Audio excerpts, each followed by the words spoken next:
Deus com a paz do Senhor Jesus. Amém. Me encontro muito feliz de poder compartilhar um pouco da palavra do nosso Senhor. E hoje eu gostaria de convidar a amada igreja a abrir as nossas Bíblias em Marcos, no Evangelho de Marcos, capítulo 5. Nós estaremos fazendo a leitura de alguns versículos. Marcos, capítulo 5. Amém? Versículo 25. E certa mulher, que havia 12 anos, tinha um fluxo de sangue, e que havia padecido muito com muitos médicos, e despendido tudo quanto tinha, nada lhe proveitando isso, antes indo a pior. Ouvindo falar de Jesus, veio por detrás, entre a multidão, e tocou na sua vestimenta, porque dizia: se tão somente tocar nas suas vestes, sararei. E logo se lhe secou a fonte do seu sangue, e sentiu no seu corpo estar já curada daquele mal. E logo Jesus, conhecendo que a virtude de si mesmo saíra, voltou-se para a multidão e disse: quem tocou nas minhas vestes? E disseram-lhe os discípulos: vês que a multidão te aperta, e dizes: quem me tocou? E ele olhava em redor para ver a que isso fizeram. Então a mulher, que sabia o que lhe tinha acontecido, temendo e tremendo, aproximou-se e prostrou-se diante dele, e disse-lhe toda a verdade. E ele lhe disse: filha, a tua fé te salvou. Vai em paz e ser curada deste teu mal. Os irmãos podem tomar os vossos assentos. Irmãos, nós estamos na última quarta-feira do mês de outubro. E hoje, a temática do culto de hoje é milagres. Nós estamos em um culto de milagres. Mas o que significa milagre? Eu estava pesquisando o significado dessa palavra e eu encontrei dois significados que chamaram muito a minha atenção e que eu gostaria de compartilhar com os irmãos. O primeiro significado está no dicionário da Bíblia de Almeida e diz assim: milagre é um fato ou acontecimento fora do comum que Deus realiza para confirmar o seu poder, o seu amor e a sua mensagem.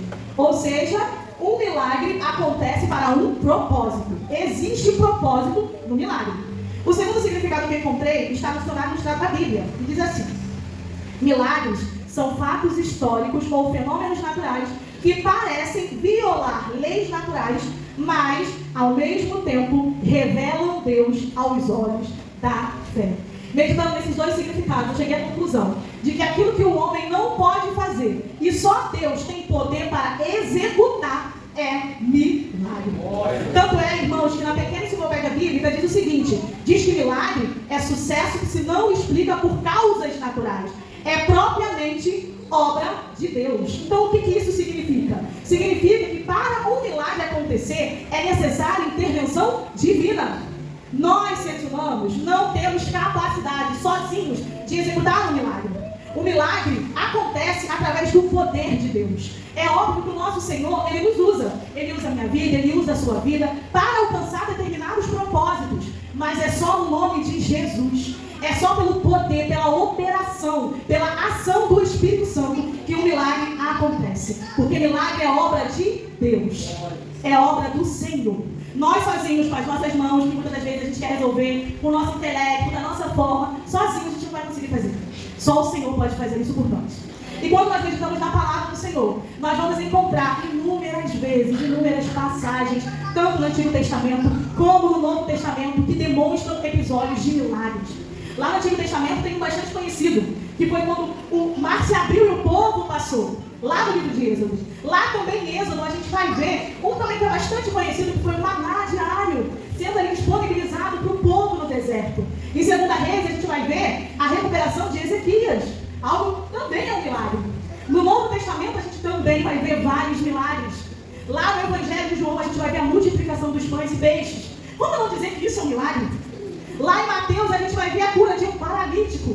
No Evangelho de Lucas a gente vai ver um morto sendo ressuscitado. A palavra de Deus está repleta de milagres. E o mesmo Deus que agiu naquele período está aqui nessa noite. E Ele tem poder para realizar milagres na minha e na tua vida.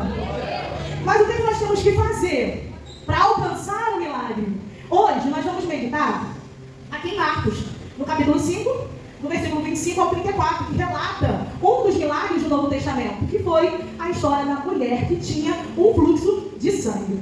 E essa história, ela não se passa somente aqui, não está descrita somente no Evangelho de Marcos. A gente vai ver ela presente nos Evangelhos sinóticos. O que são os Evangelhos sinóticos? São os livros da Bíblia que apresentam semelhanças. Por exemplo, semelhanças na narração dos fatos. Quando a gente medita nos Evangelhos sinóticos, a gente vai observar que existem semelhanças na narração dos fatos, dos acontecimentos que ocorreram na vida do nosso Senhor e Salvador, Jesus Cristo. Esses Evangelhos sinóticos são formados por 3 evangelhos, que é o Evangelho de Mateus, o Evangelho de Lucas e o Evangelho de Marcos. Hoje meditaremos mais profundamente no de Marcos, mas caso os irmãos queiram depois estudar os outros evangelhos, vocês podem anotar aí que essa passagem da mulher do fluxo de sangue está presente no Evangelho de Mateus, no capítulo 9, no versículo 20 ao 22. Inclusive lá em Mateus, a história está bem resumidinha. E quem também quiser estudar novamente, pode meditar em Lucas, no capítulo 8, no versículo 43 ao 48. Vocês vão conseguir encontrar a história dessa mulher. Mas hoje estaremos mais focados no Evangelho de Marcos. E quem foi essa mulher? Quem foi a mulher do fluxo de sangue? Em primeiro lugar, a Bíblia relata o seu nome? Não. A sua idade? Também não. Então, o que a Bíblia relata sobre essa mulher? Relata a sua história. Relata que durante um determinado período da sua vida, mais especificamente 12 anos da sua vida, aquela mulher sofria de uma doença, de uma hemorragia. Aquela mulher sofreu por 12 anos. Não foi um dia, não foi 5 meses, foram 12 anos. Para compreendermos mais acerca do fluxo de sangue, eu gostaria de convidar a igreja a abrir as nossas Bíblias em Levítico, no capítulo 15. Nós estaremos fazendo a leitura de 2 versículos. O primeiro versículo vai ser o 19, que diz assim: quando uma mulher tiver sua menstruação, ficará cerimonialmente impura por 7 dias. Quem tocar nela durante esse período ficará impuro até o entardecer. O que significa isso, irmãos? Significa que quando uma mulher estava durante o seu período menstrual, ela era vista por aquele povo como uma mulher cerimonialmente impura. Isso significava que onde quer que ela tocasse, aquilo se tornava impuro. Se ela deitasse em algum lugar, aquela cama se tornava impura. Se ela sentasse em algum lugar, aquele lugar se tornava impuro. Quem tocasse naquela mulher durante aquele período, também se tornava impuro.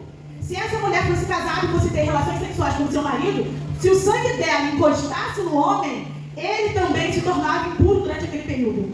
E a partir desse momento, onde é que ele sentasse ou deitasse, também se tornava impuro. Voltando à história da mulher do fluxo de sangue, nós vimos que ela ficou quantos anos com essa hemorragia? 12 anos. Então vamos ler agora Levítico 15, só que o versículo 25. Eu estou lendo na versão NVT.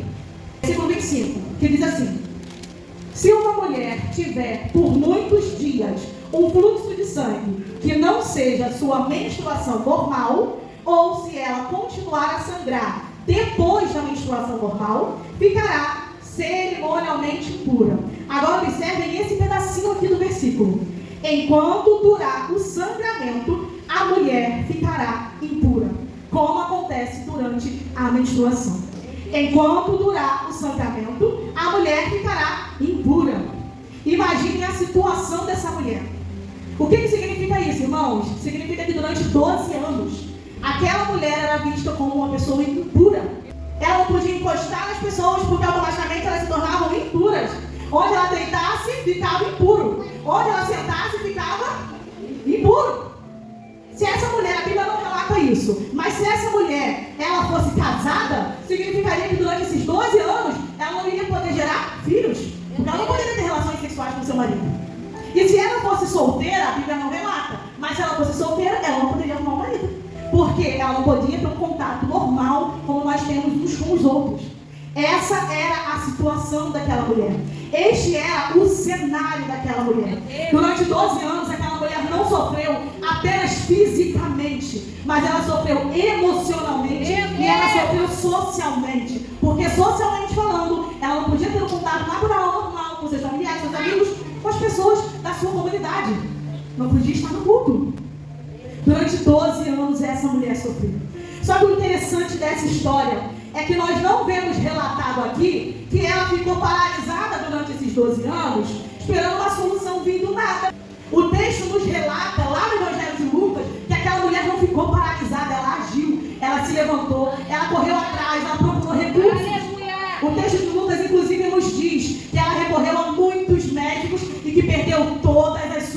finanças, tentando solucionar aquela doença, tentando resolver aquele problema.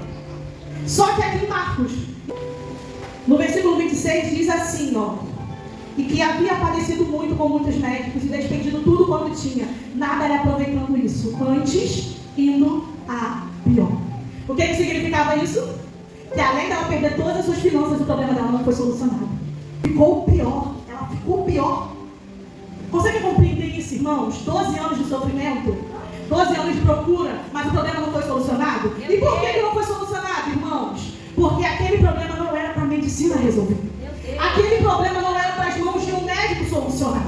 Aquele problema não era o homem, o ser humano, a mulher que iria resolver. Aquela questão era uma questão que só o Senhor resolveria. E isso nos faz refletir sobre algo. Existem questões em nossas vidas. Existem doenças que vão aparecer, vão surgir em nossas vidas, nas quais nós teremos sim que procurar um médico. Nós teremos sim que passar por uma cirurgia. Nós teremos sim que usar um colírio. Nós teremos sim que utilizar um óculos. Nós teremos sim que fazer uma terapia. E isso não significa que você seja alguém sem fé. Isso não significa que você vai ser uma mulher ou um homem sem fé. Mas significa que o propósito é esse. E o Senhor vai usar um médico para cuidar de você. O Senhor vai usar um psicólogo para cuidar de você. Só que em contrapartida, nós temos que ser cristãos maduros. Entender que tem coisa que é para o campo humano e entender que tem coisa que é só o Senhor que vai resolver. Em contrapartida, nós temos que compreender que tem coisas na nossa vida, não apenas na área da saúde, mas outras áreas, que é o Senhor que vai fazer. Porque é inerente não ao campo humano, mas ao âmbito espiritual. Só que sabe o que acontece, irmãos? Muitas das vezes, o Senhor até já nos revelou que é espiritual. O Senhor já falou com a gente. Só que a gente fica ali batendo a cabeça porque a gente quer fazer do nosso jeito. A gente quer fazer da nossa forma. A gente quer fazer com as nossas mãos. A gente quer fazer com a nossa inteligência. Só que diante disso, tem muitas pessoas que não oram, não leem a Bíblia, não buscam ao Senhor, não tem relacionamento com Ele, não tem fé e acha que uma questão espiritual vai se resolver com os meios naturais. Irmãos, se é espiritual, só vai se resolver por meios espirituais. Se é espiritual, só vai se resolver com armas espirituais. Você vai procurar todos os médicos e não vai resolver. Você vai sentar para conversar e não vai resolver. Você vai tentar resolver e não vai resolver. Porque é espiritual. E se é espiritual, é o Senhor quem vai fazer. E Ele tem poder para fazer.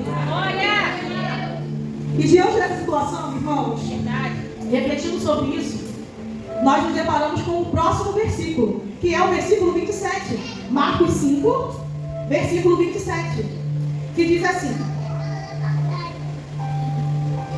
ouvindo falar de Jesus, veio por detrás entre a multidão e tocou na sua vestimenta.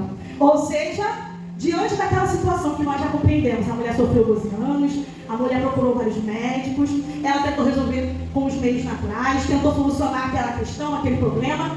Diante dessa situação, perdeu seu dinheiro, só que um dia, algo extraordinário aconteceu na vida daquela mulher.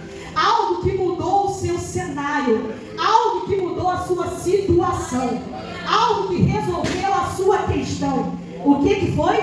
Ela ouviu falar de Jesus. Quando eu li esse versículo, o trecho que chamou a minha atenção foi esse: ouvindo falar de Jesus. Antes dela ir tocar no mestre, nas vestes do mestre, ela ouviu. Primeiro ela ouviu falar dele. E foi inevitável não me lembrar de um trecho, de um louvor, que os irmãos com certeza conhecem, que é um louvor da Fernanda Brum, que diz assim: como virão se não há quem pregue, como pregar se ninguém se dispõe a ir, como crerão naquele de quem nada ouviram. Eis aqui, eu vou, eis aqui, Senhor, eis aqui, eu vou. Como ouvirão se não há quem pregue? Como crerão naquele de quem nada ouviram? Aquela mulher ouviu falar de Jesus. A Marcos capítulo 8, versículo 26 ao 40, relata um episódio muito interessante que também fala sobre esse assunto.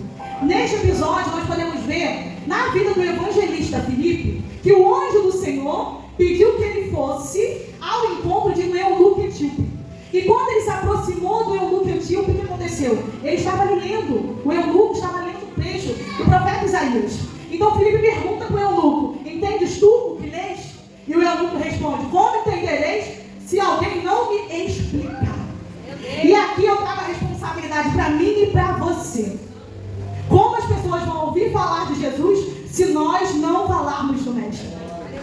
A palavra de Deus ela vai nos dizer no Evangelho de Mateus: vós sois o sal da terra, vós sois a luz do mundo. É nossa responsabilidade refletir a luz que vem de Cristo para esse mundo que está perdido.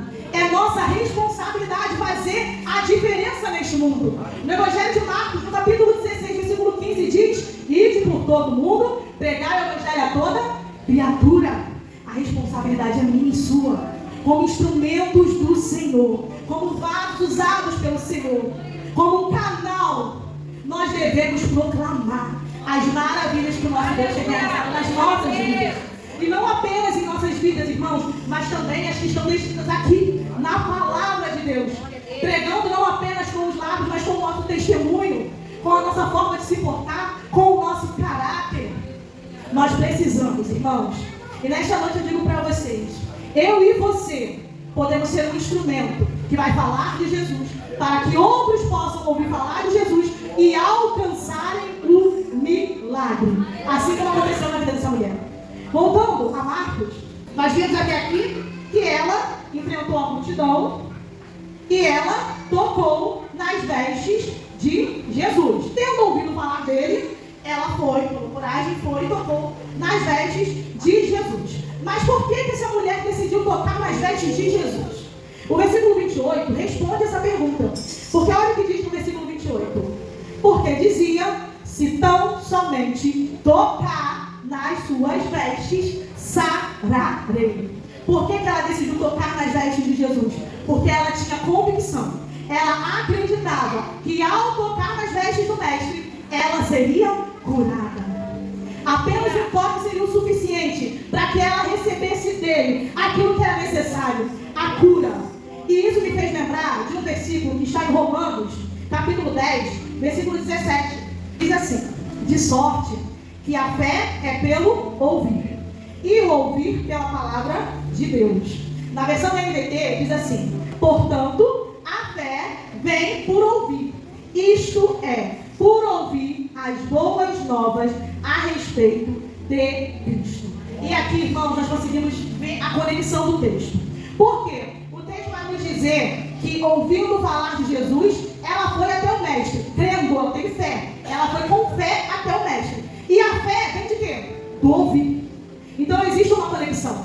Ela ouviu falar, a fé vem do ouvir, e ela foi com fé até o Mestre e recebeu o seu milagre. Existe uma conexão, e isso nos mostra que a fé nos aproxima de Cristo. A fé faz com que a gente se achegue mais a Ele. E a fé é um elemento, é um componente essencial para que o milagre seja liberado. Quem curou foi Jesus, mas a fé libera o milagre. O versículo 30 nos diz assim: e logo Jesus, conhecendo que a virtude de si mesmo saíra, voltou-se para a multidão e disse: quem tocou nas minhas vestes? Ou seja, irmãos, a partir desse versículo nós conseguimos compreender que a virtude saiu de quem? De Jesus. Virtude nesse texto significa o quê? Poder. Ou seja, aquela mulher foi curada porque dele fluiu poder. Foi o poder de Jesus. Não foi as vestes de Jesus que curou aquela mulher. Foi o poder de Deus. Isso foi o que curou aquela mulher. E quando nós olhamos para esse versículo, irmãos, nós conseguimos ver claramente algo muito precioso. O que nós conseguimos aprender com isso, irmãos? Nós conseguimos aprender quem é e quem foi a fonte do milagre. Quem foi a fonte do milagre? Jesus. Quem é a fonte do milagre? Jesus. É a Ele que nós temos que recorrer quando nós estamos precisando de um milagre. Se você quer estar neste lugar, necessitando de algo, eu digo para você: toque em Jesus. Ele é a fonte. É dele que eu e você precisamos. quê? Aquilo que eu e você não temos força para fazer, aquilo que nós não conseguimos executar, o nosso Deus pode, porque para Ele nada é impossível. Ele é o Deus que tudo pode fazer, e Ele faz além daquilo que nós imaginamos e que nós até mesmo merecemos. O nosso Deus é um Deus que faz milagres. Se necessitas de um milagre, vá até Jesus. Ele é a fonte do milagre. É dele que sai poder, irmãos. E o toque daquela mulher, ele foi um toque diferenciado. Porque para meditar, aqui em Marcos, no capítulo 5, no versículo 24, diz que a multidão, ela apertava Jesus. A multidão seguia Jesus, apertava, comprimia. Só que qual foi o toque?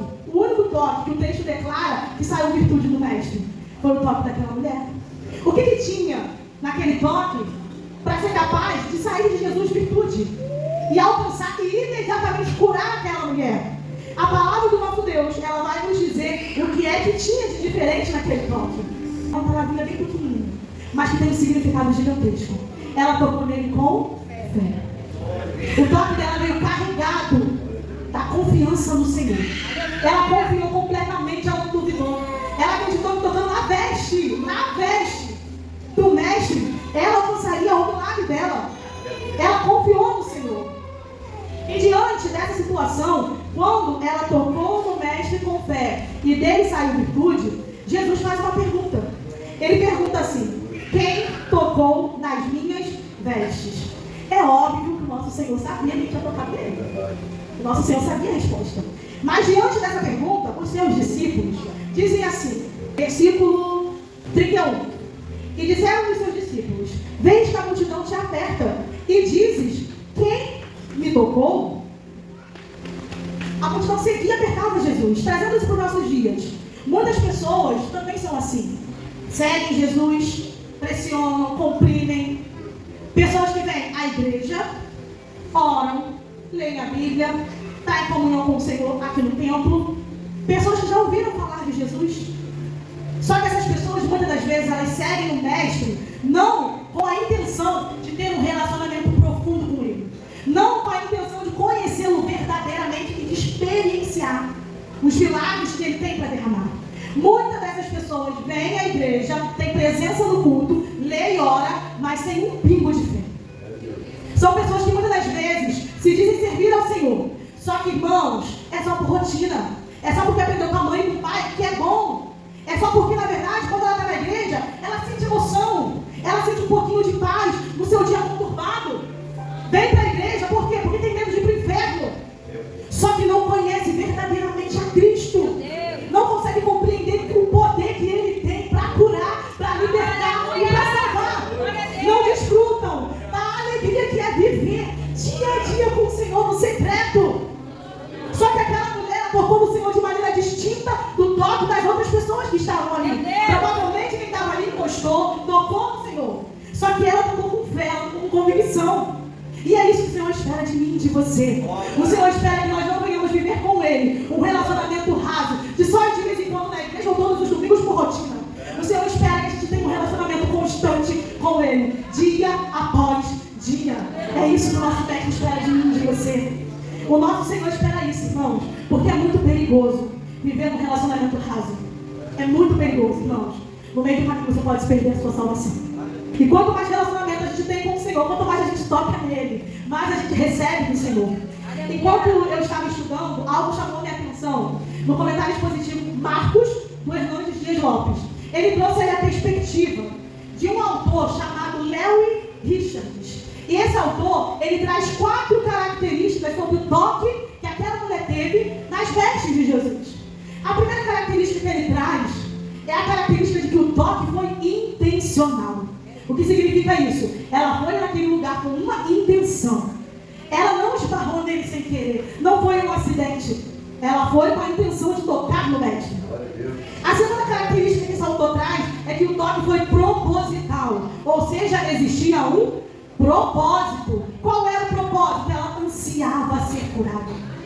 A terceira característica é que aquele toque foi um toque confiante. Ela não tocou de qualquer maneira, ela tocou com fé, com convicção.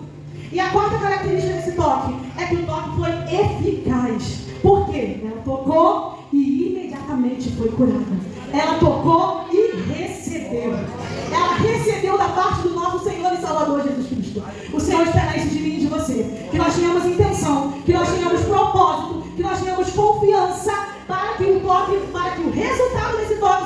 eficaz, para que nós venhamos receber dele a bênção, a vitória, o milagre que nós precisamos. Através dessa passagem nós vemos que a fé, novamente eu vou dizer, a fé libera milagre. Aquela mulher recebeu do mestre aquilo que ela necessitava. E na verdade, irmãos, ela recebeu até mais, porque quando ela tocou no mestre, ela recebeu dele não apenas cura física, ela recebeu cura emocional, ela recebeu cura social e ela recebeu a cura espiritual. O próximo versículo, que é o versículo 33, demonstra o que aconteceu com aquela mulher. Por quê? Nós já vimos até aqui que Jesus fez uma pergunta. Ele perguntou: quem tocou nas minhas vestes? Ele fez um questionamento. Diante desse questionamento, a mulher, vendo que não tinha para onde fugir, ela tomou uma atitude. O versículo 33 nos diz assim: então a mulher, que sabia o que lhe tinha acontecido, temendo e tremendo, aproximou-se e prostrou-se diante dele e disse-lhe toda a verdade. Mesmo com medo, mesmo tremendo, mesmo temendo, ela prostrou-se e contou toda a verdade. E, inclusive, no Evangelho de Lucas vai dizer que na frente do povo, ela contou o porquê que ela havia tocado nele e ainda testemunhou que foi imediatamente curada. Deus espera isso de mim e de você, que nós venhamos tocar nele com fé, e quando o milagre chegar na nossa porta, nós venhamos testemunhar. É óbvio que muitas das vezes nós ficamos envergonhados, principalmente quando se trata de testemunhar para uma grande multidão, dentro de uma igreja, para um grande público. Mas, irmãos, quando nós testemunhamos, além de nós estarmos demonstrando gratidão por aquilo que o Senhor fez pelas nossas vidas, a gente está trazendo esperança para pessoas que podem estar sentadas, pessoas que podem estar esperando um milagre. E esse milagre pode ser um milagre que você recebeu e aquela pessoa está esperando.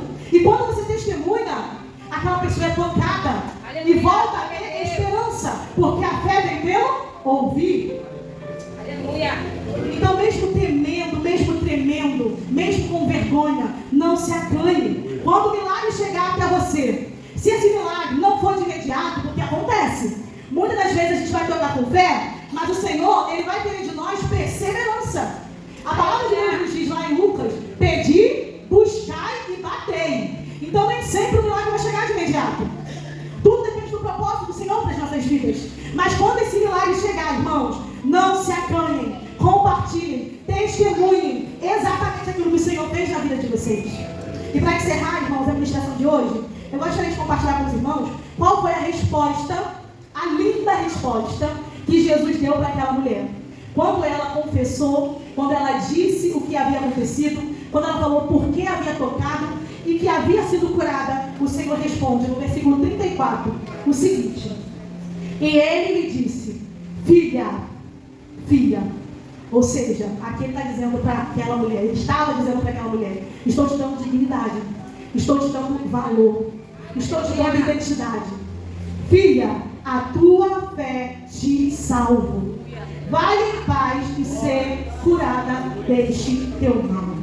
Aquela mulher recebeu além do que ela havia ido buscar, porque o nosso Deus vai além das nossas expectativas. Aquela mulher foi ali naquela multidão com um propósito, cura física, mas ela recebeu além, cura física, cura emocional, na autoestima dela, cura social, ou seja, ela poderia estar agora de volta na comunidade, tendo um relacionamento normal com os outros. E o principal, irmãos, aquela mulher recebeu cura espiritual, porque o nosso Senhor, Ele se preocupa não apenas com o nosso terreno.